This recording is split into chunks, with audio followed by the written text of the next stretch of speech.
has confirmed it's launched an attack on Iran. In the early hours of February 28, 2026, a historic and shocking event unfolded in the Middle East. Israel and the United States launched a joint military operation against Iran, sending shockwaves across the world. This wasn't just another isolated conflict. This was a calculated strike, aimed at crippling one of the most powerful regimes in the region. But what led to this moment? Why now? And what could this mean for the global political landscape? Tensions between the US, Israel, and Iran have been simmering for decades. But in recent years, they reached a boiling point. Iran's nuclear program, its growing influence in the region, and its continued defiance of international pressure finally pushed two of its biggest adversaries to take drastic action. For years, the US and Israel have feared Iran's intentions, especially its advancements in nuclear technology and its support for militant groups across the Middle East. But it was an intelligence breakthrough, combined with a series of provocative actions by Iran, that finally tipped the scales. In the dead of night, the first bombs fell, targeting Iran's military infrastructure and nuclear facilities. The strikes were precise, surgical, but the consequences were immediate and far-reaching. Iranian forces retaliated almost instantly, launching missiles across the region, targeting US bases in neighboring countries and striking Israeli cities. What followed was a rapid escalation that has already started reshaping the Middle East in ways we didn't expect. But the question remains, why now? What made this attack different from the countless skirmishes and covert operations that have preceded it? To answer that, we need to look deeper into the global chessboard. The US and Israel's operation is not just a response to Iran's actions. It's a strategic move with implications far beyond the borders of the Middle East. The two nations may have realized that the time for diplomacy had passed, and with new geopolitical threats rising elsewhere in the world, they decided to take matters into their own hands. In this video, we'll break down what triggered this unprecedented attack. From the military strategies employed to the political ramifications, we'll explore how this operation unfolded and what it means for the future. We'll also dive into the international response, including reactions from world powers like Russia and China, and discuss how this conflict could reshape global alliances. The stakes are higher than ever before. This isn't just a regional conflict. It's a crisis with global implications. Will this lead to a full-scale war in the Middle East? Could it spark a new Cold War? Or is this the beginning of a broader realignment of power in the 21st century? Stay with us as we break down the key events, analyze the bigger picture, and explore what happens next in the story that's already shaking the foundations of global politics. This is a moment in history you won't want to miss. On the morning of February 28, 2026, the world watched in shock as Israel and the United States launched an unprecedented military operation against Iran. The strikes, aimed at multiple key targets in Tehran and beyond, marked the beginning of what could be the most dangerous conflict in the Middle East in decades. The military assault came after weeks of heightened tensions between the US, Israel, and Iran. Diplomatic efforts had failed, and both the US and Israel had made it clear that they were running out of options to curb Iran's growing influence in the region. Iran's defiance of international sanctions, its aggressive expansion of nuclear capabilities, and its involvement in destabilizing conflicts across the Middle East were seen as an intolerable threat to global peace. This wasn't a decision that was made in a vacuum. Both Israel and the US had spent years preparing for this moment. Behind the scenes, covert operations had been underway, gathering intelligence on Iranian nuclear sites, military bases, and missile defense systems.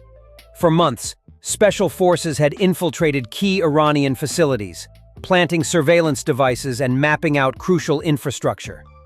According to sources close to the operation, the US military had even developed an advanced cyber attack program that allowed them to cripple Iran's defense systems, causing a delay in the country's ability to respond to the initial wave of strikes. Israel, for its part, had quietly moved its own military assets into position, ready for the coordinated attack that was about to unfold. The airstrikes were designed to be fast, precise, and devastating. The targets: Iran's nuclear facilities, military command centers, and missile storage depots, all of which had been identified as key elements of the nation's ability to project power in the region. In the early hours of the morning, dozens of fighter jets and bombers took to the skies, launching a blitz on Iran's most sensitive locations. The Israeli Air Force, with support from U.S. intelligence and military forces, unleashed a barrage of bombs on Iran's uranium enrichment facilities, located deep within underground bunkers. These facilities were thought to be years ahead of international inspectors, and Israeli officials were determined to prevent Iran from obtaining nuclear weapons. The strikes were not without controversy, as some analysts claimed that the attack could push Iran to accelerate its nuclear program, making it even more difficult to monitor and control. But for Israel and the U.S., the risk was deemed necessary. At the same time, a coordinated cyber assault took place, targeting Iranian military communications and missile defense systems. In a move that shocked global observers, it was reported that a secret U.S. cyber unit had successfully infiltrated Iran's air defense systems, rendering them useless in the face of the aerial assault.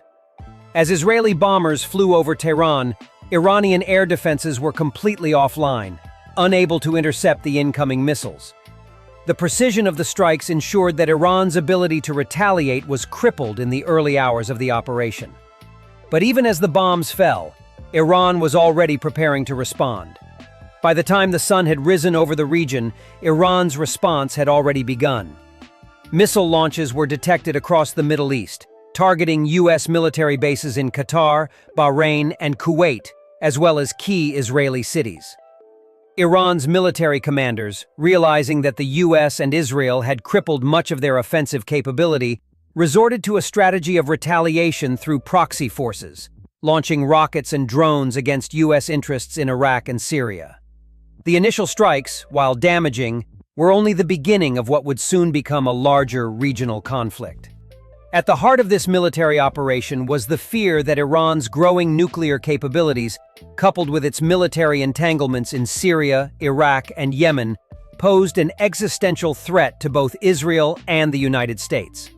For Israel, the possibility of a nuclear-armed Iran was an unthinkable scenario.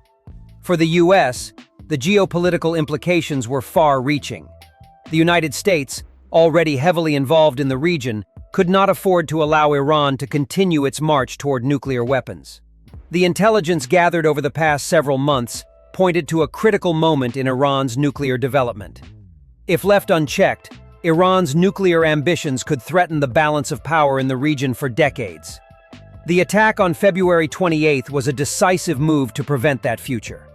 As bombs rained down on Iranian soil, the message was clear. The U.S. and Israel would no longer tolerate Iran's aggressive behavior. Whether this move would lead to a larger war, however, remained uncertain. Some military experts warned that this could spark a full-scale regional conflict, pulling in neighboring countries like Saudi Arabia, Hezbollah, and even Russia. Others feared that Iran would retaliate in ways that would destabilize the entire region, potentially leading to a broader global conflict. As the dust began to settle in the early days of March 2026, the world was left to grapple with the consequences of this bold military action.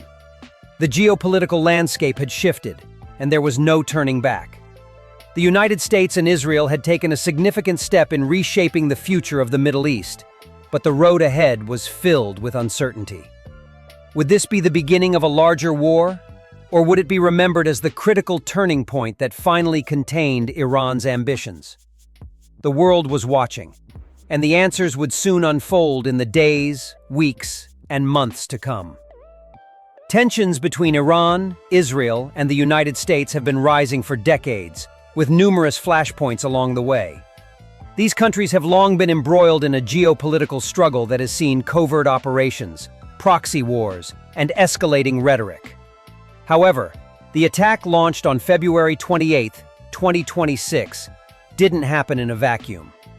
To understand what triggered this unprecedented military operation, we must first look at the long history of animosity and failed diplomacy that has shaped these relationships. The roots of the conflict can be traced back to the early 20th century, with Iran's shift toward radical nationalism and independence. following the 1979 Iranian Revolution, which led to the establishment of the Islamic Republic of Iran. Relations with the West, particularly the United States, soured. The U.S. had supported the previous monarchy, which was overthrown by the revolutionary movement. The hostage crisis that same year cemented the deep distrust between the U.S. and Iran, and since then, the two nations have remained locked in a state of tension, with moments of confrontation like the Iran-Iraq War in the 1980s and the U.S. invasion of Iraq in 2003. In the years that followed, Israel found itself in an increasingly precarious position. The nation, already surrounded by hostile Arab states, found itself facing a growing threat from Iran. Tehran's support for militant groups like Hezbollah in Lebanon and Hamas in Gaza, along with its backing of Syrian President Bashar al-Assad in the Syrian civil war, raised alarm bells in Tel Aviv. The situation became even more dire as Iran's nuclear program advanced at an alarming pace, despite repeated calls from the international community for Iran to cease its uranium enrichment activities. Israel, which had maintained a policy of ambiguity regarding its own nuclear arsenal, viewed a nuclear-armed Iran as an existential threat. The turning point came in 2022, when Israeli intelligence, in cooperation with the U.S., discovered that Iran had secretly made significant strides in its nuclear capabilities, potentially reaching the point of being able to produce a nuclear weapon. In response, Israel's Mossad was tasked with a high-stakes mission to infiltrate Iran's nuclear facilities. Sources reveal that Israeli agents managed to plant surveillance devices inside critical nuclear sites in Natanz and Fordow, tracking the progress of Iran's nuclear program. While Israel continued to carry out covert operations, including the sabotage of Iranian facilities, it became increasingly clear that these efforts would not be enough to halt Iran's march toward nuclear weaponization. In 2024, an agreement was reached between the U.S. and Israel to combine their resources in a direct military operation against Iran. After months of planning, the operation, codenamed Lion's Roar, was ready to be launched. The idea was not just to slow down Iran's nuclear program, but to cripple its military infrastructure and send a clear message that further provocations would not be tolerated. However, tensions were already running high in the region. Iran had been moving weapons into Syria and supporting various militias, further escalating the risk of open conflict.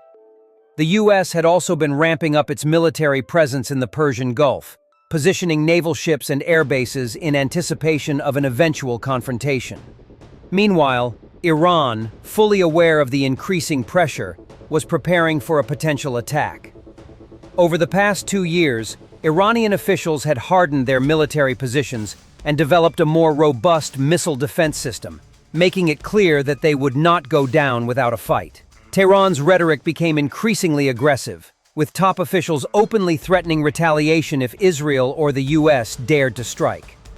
In one instance, the Iranian supreme leader publicly declared that any attack on Iran's nuclear program would be met with a furious and immediate response, signaling that the situation was approaching a breaking point.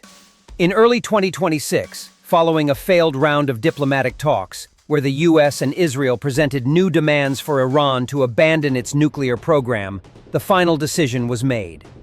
Israel, supported by the U.S., felt that diplomatic efforts had failed, and the time for action had come.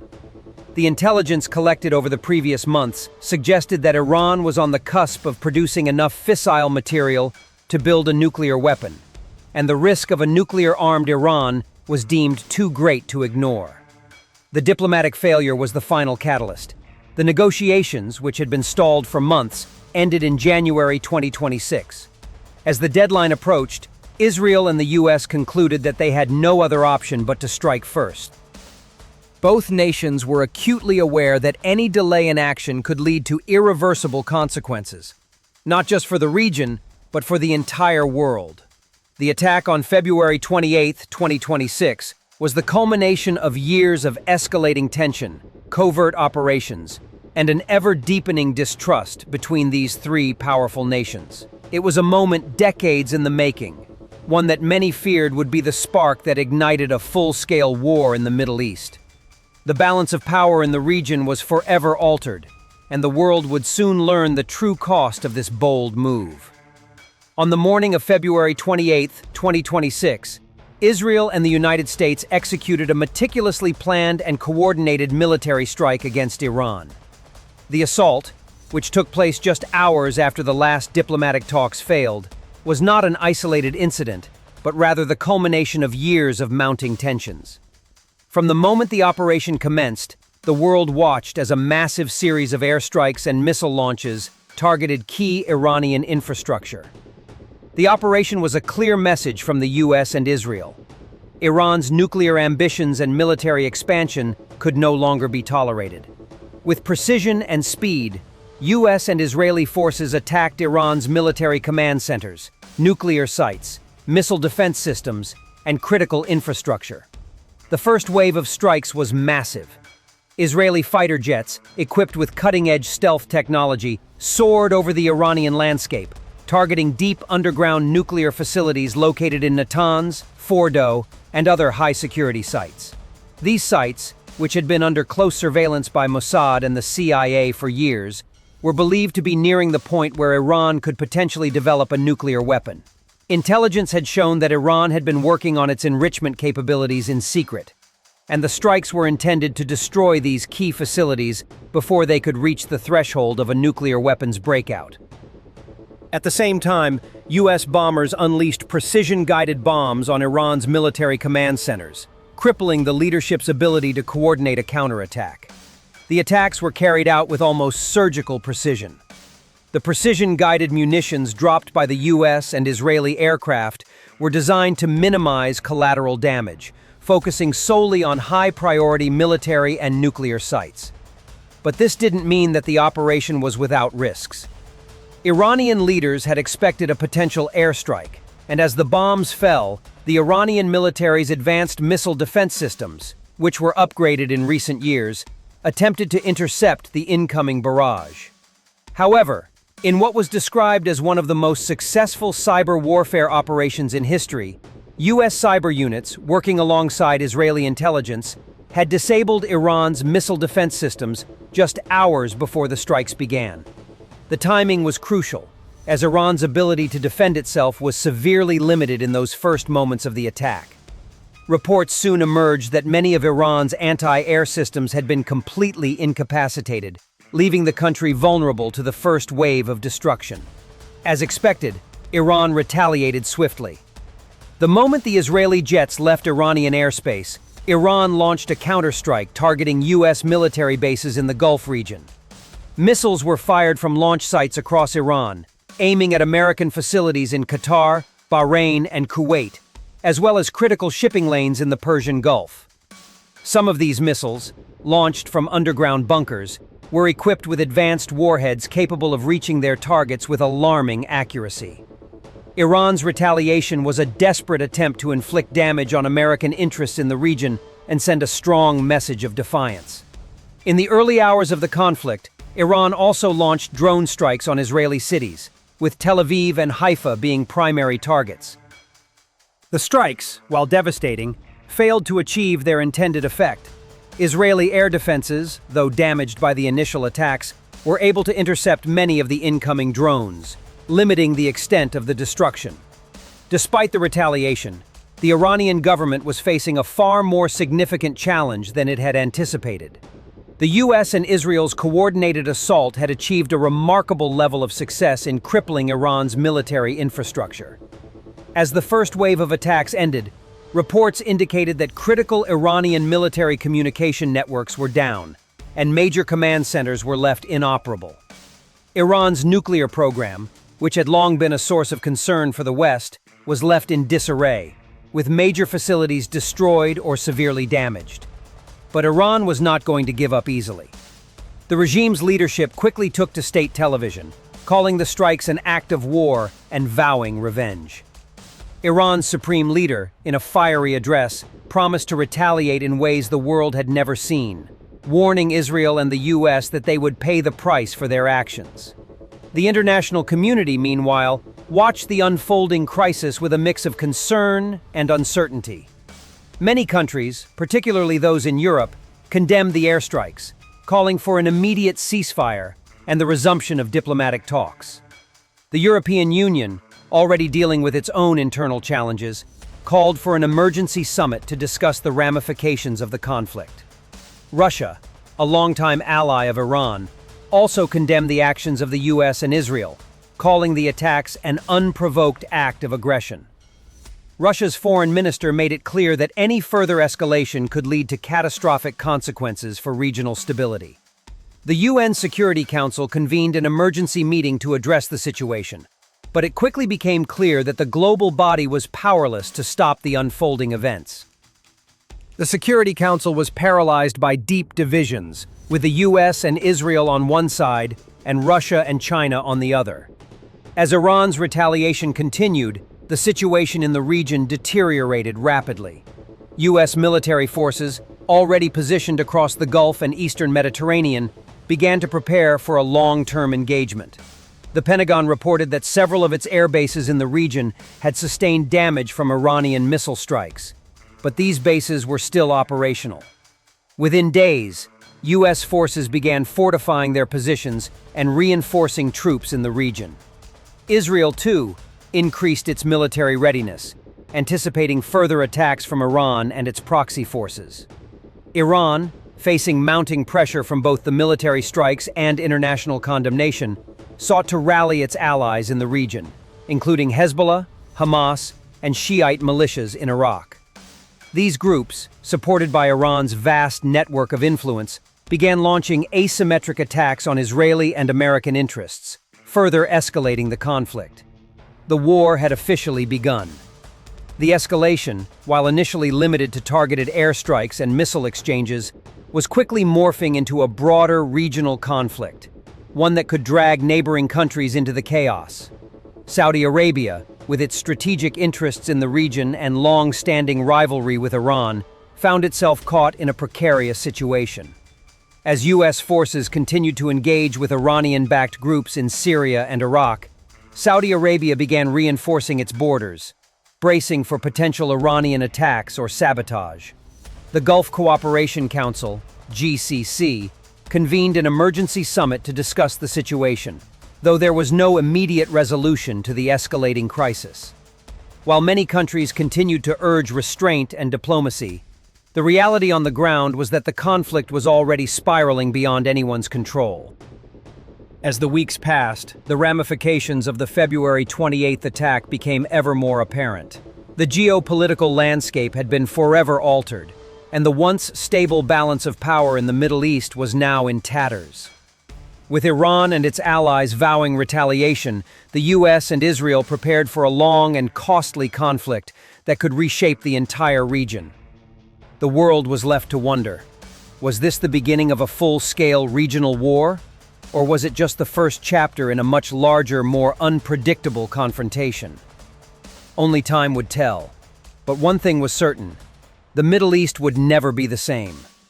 The events of February 28, 2026, marked a dramatic shift in the geopolitical landscape, and the global community began to grapple with the consequences of Israel and the US launching a full-scale military assault on Iran.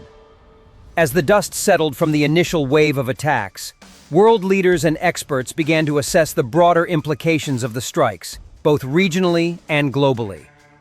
The Middle East, already a powder keg of political instability, was now on the brink of an all-out war that could potentially involve multiple nations and shift the balance of power across the globe. The immediate reaction from Iran's allies, particularly Russia and China, was one of condemnation. Moscow, which had long been an ally of Tehran, quickly denounced the attacks as an unprovoked act of aggression, warning that the actions of the US and Israel could destabilize the entire region. Russia, which had military and economic ties to Iran, vowed to support its ally, although it stopped short of committing direct military intervention. Behind closed doors, Russian officials reportedly discussed the possibility of increasing military presence in Syria and Iraq, where Iranian-backed forces had a significant presence. China, too, voiced strong opposition to the strikes, with its foreign ministry calling for immediate de-escalation and a return to diplomatic talks. Both powers signaled their intention to protect their interests in the region, particularly their energy investments, as the conflict threatened to disrupt the flow of oil and gas through critical shipping lanes. In the wake of the airstrikes, the United Nations Security Council was called into emergency session. However, as had been the case in previous global crises, the Security Council was paralyzed by political divisions. The US and Israel maintained that the operation was necessary to prevent Iran from acquiring nuclear weapons, citing years of failed diplomacy and mounting intelligence that pointed to Iran's nuclear program nearing completion. On the other side, Russia, China, and several other nations, including Turkey, condemned the actions, calling for an immediate ceasefire and urging the US and Israel to return to negotiations. Yet, with both sides dug in, the possibility of a resolution seemed increasingly remote. Some experts warned that the inability of the UN to act could set a dangerous precedent, encouraging more unilateral military actions in the future. As the conflict dragged on, the economic repercussions began to reverberate around the world. Oil prices surged as global markets reacted to the instability in the Middle East. The Strait of Hormuz, a critical choke point for global oil shipments, became a flashpoint, with both sides exchanging fire in the waters surrounding the Persian Gulf. Shipping companies began rerouting vessels, and some countries in Europe, already dealing with economic slowdowns, saw their energy prices spike, leading to protests and civil unrest in some regions. The impact of the conflict was far-reaching, as the economic strain grew, and countries that had previously maintained neutrality began to choose sides, either supporting the US and Israel or siding with Iran and its allies. The regional security situation, too, grew more volatile by the day. Iranian-backed militias in Iraq, Syria, and Lebanon escalated their attacks on Israeli and American targets, launching waves of rockets and launching terrorist attacks in major cities. Hezbollah, emboldened by the conflict, mobilized its forces along the Israeli border, threatening to open a second front in the conflict. Reports suggested that Iran was moving its most advanced missile systems into Lebanon, further increasing the threat to Israel. Meanwhile, the US military in the Gulf began reinforcing its positions, preparing for potential Iranian missile strikes, and stockpiling supplies in case the conflict spread further. As the war progressed, the risk of a regional conflagration became more imminent, with the involvement of nations like Saudi Arabia, Qatar, and the UAE, who had already been caught in the crossfire of proxy battles, and whose interests were increasingly threatened by Iran's expanding influence. Despite the dire situation, the international response from diplomatic channels was mixed at best. While European leaders and other global powers continued to call for negotiations, the US and Israel remained firm in their stance that Iran's nuclear ambitions and its support for militant groups posed an existential threat to global security. The divide between diplomacy and military action seemed insurmountable, with neither side willing to back down. The stakes had never been higher, as the conflict had the potential to spiral into a full-scale regional war, with the potential to drag in major powers. The prospect of a nuclear-armed Iran was something that no world leader could afford to ignore. Yet the methods employed to stop it had thrown the world into a new age of uncertainty. The escalating violence and economic strain, combined with the growing number of military engagements, made it clear that the conflict was far from over. The world stood on edge, awaiting the next move, as the situation continued to evolve with each passing day. Would Iran retaliate with more devastating strikes, or would the US and Israel escalate their operations? And perhaps more importantly, would the global community find a way to intervene before the situation spun completely out of control? The answers to these questions would shape the future of the Middle East, and perhaps the world, for years to come.